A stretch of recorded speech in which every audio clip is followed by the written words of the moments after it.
Assalamualaikum warahmatullahi wabarakatuh. Kami dari kelompok 4 USSR akan mempresentasikan pojok sejarah. Perkenalkan, nama saya Afan Alifah Sanubusaki. Saya Gusma Devi. Saya Nisrina Nurul Islami. Saya Topan Pamukas. Saya Muhammad Syukri.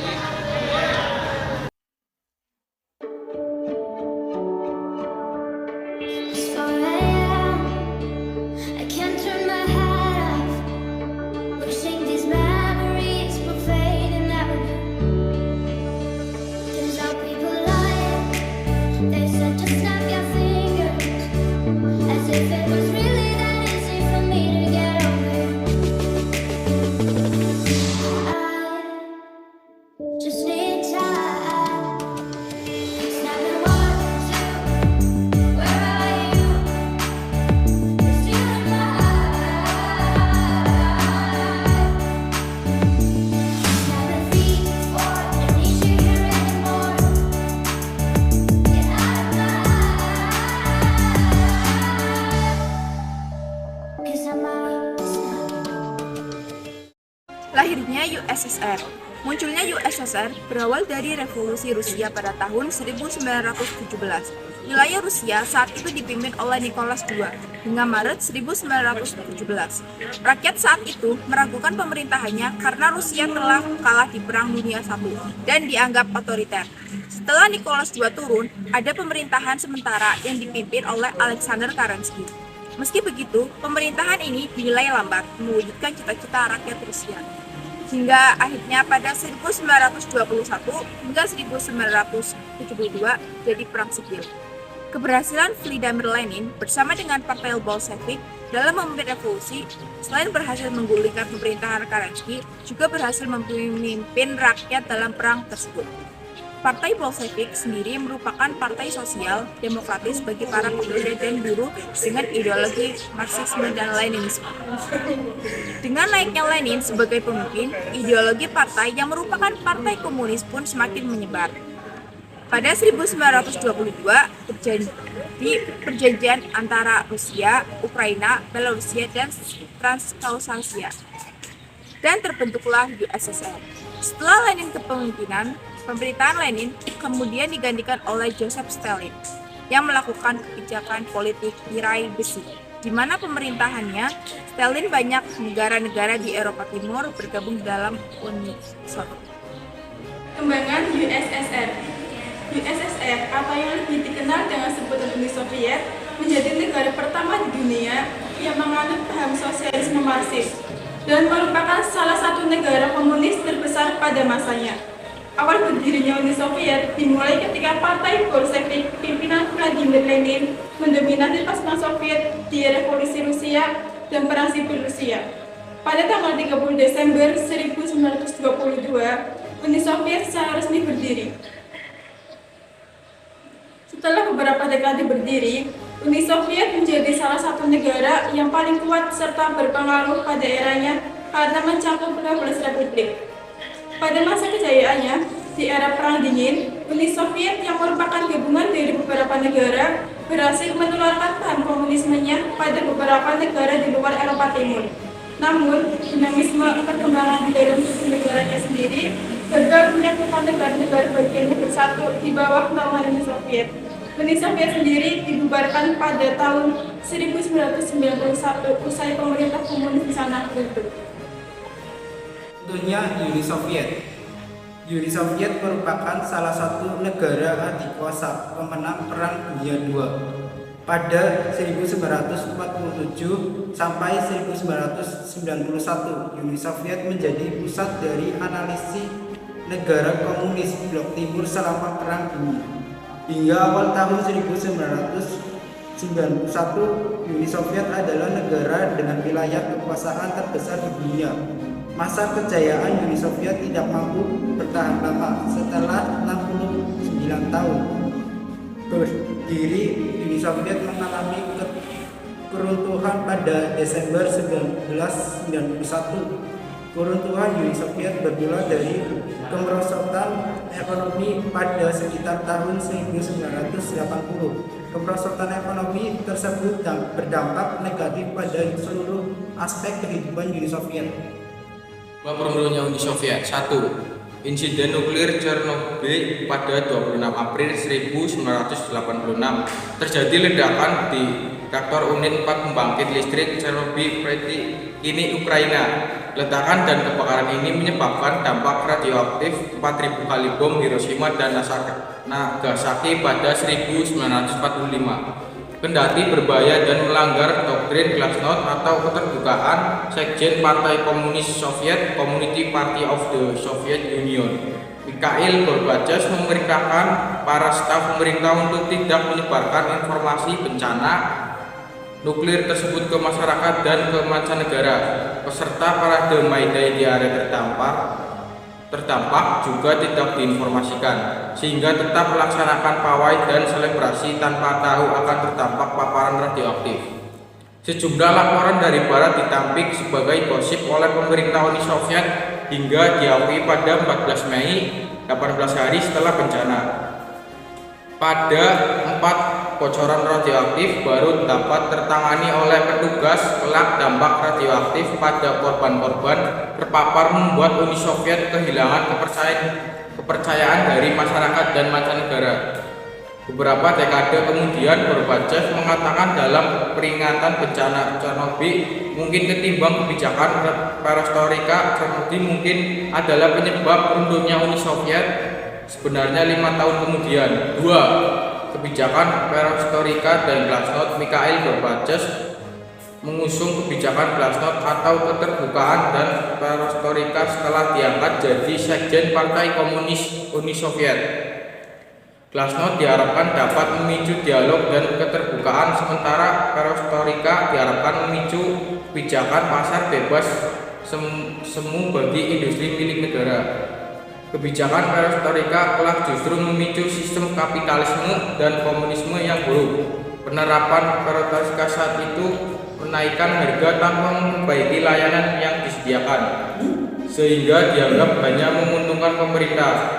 Reformasi Gorbachev dan pengabaian pada doktrin Gorbachev tentang penyutuan negara-negara komunis di dunia mempercepat runtuhnya Uni Soviet pada akhir 1986 di Hungaria, membuka perbatasan dengan Austria. Solidarity mengambil alih kekuasaan di Polandia. Negara-negara Baltik menuju kemerdekaan dan tembok Berlin runtuh. 3. Masalah kebijakan ekonomi. Kendati memiliki kekuatan ekonomi terbesar kedua di dunia pada 1990, Uni Soviet kekurangan barang konsumsi bertahun-tahun. Hal ini menjadikan ekonomi pasar gelap Uni Soviet setara dengan lebih dari 10% PDB resmi negara. Uni Soviet juga mengalami inflasi karena kenaikan upah didukung pencetakan uang. Di samping itu, penurunan tajam harga minyak membuat ekonomi Uni Soviet sebagai produsen minyak dan gas alam terpuruk. Penyebab runtuhnya Uni Soviet. 4. Penguatan militer.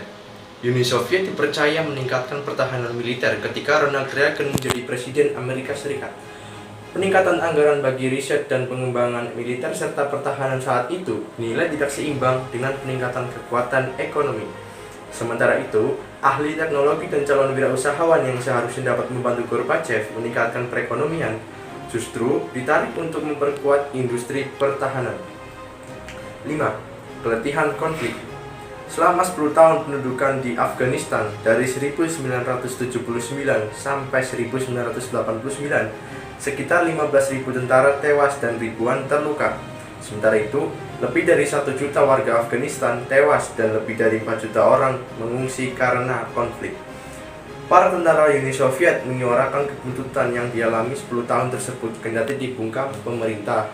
Sementara itu, Afghansi, veteran konflik Afghanistan, menolak konflik yang disebut Perang Moskow tersebut.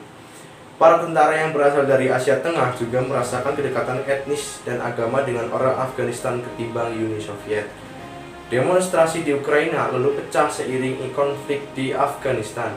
Konflik tersebut juga memicu negara-negara Baltik melakukan gerakan separatis, sehingga Estonia, Latvia, dan Lituania merdeka pada 1990. 6. Masuknya paham Barat. Glasnost atau keterbukaan memicu masyarakat Uni Soviet untuk menjelajahi paham Barat, mulai dari konsep, gagasan, ide, hingga produknya. Berikut adalah Vladimir Lenin. Vladimir Lenin merupakan salah satu tokoh yang paling dikenal dalam sejarah Uni Soviet. Dia dikenal sebagai pendiri Uni Soviet. Lenin adalah pendorong gerakan revolusioner dengan membentuk gerakan Bolshevik dari pecahan Partai Pekerja Sosial Demokratik.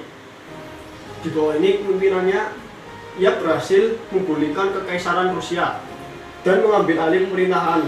Lenin pun naik menjadi pemimpin dan mendirikan negara Republik Sosialis Uni Soviet yang dikenal sebagai USSR pada tahun 1922.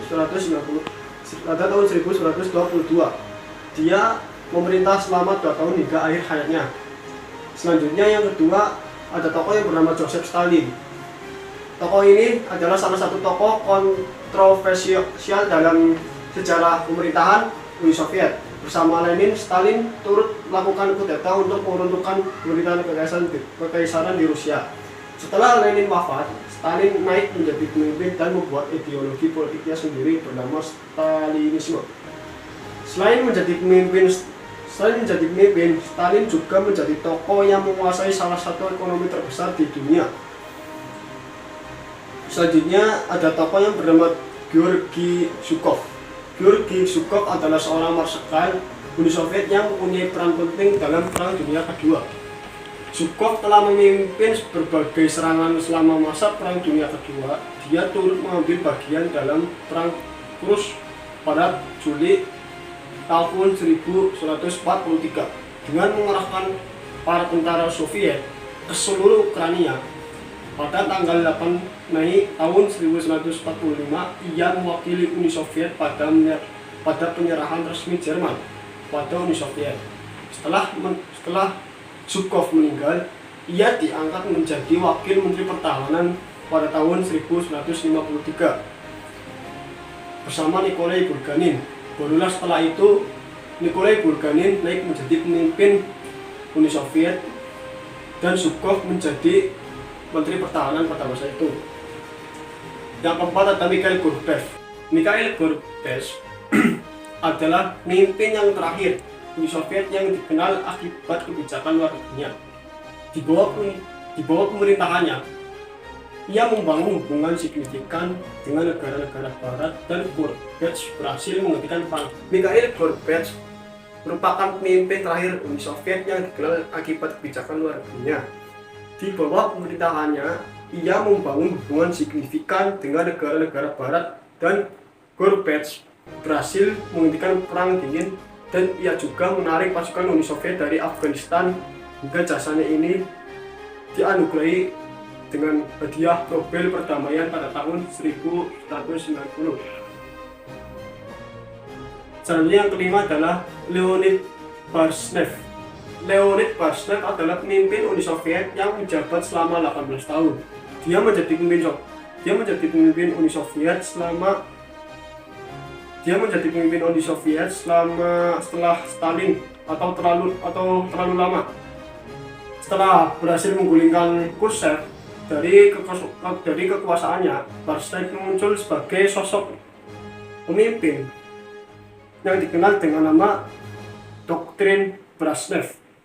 Doktrin ini memberikan wewenang pada Uni Soviet untuk menginvasi negara-negara komunis yang terancam oleh negara lain.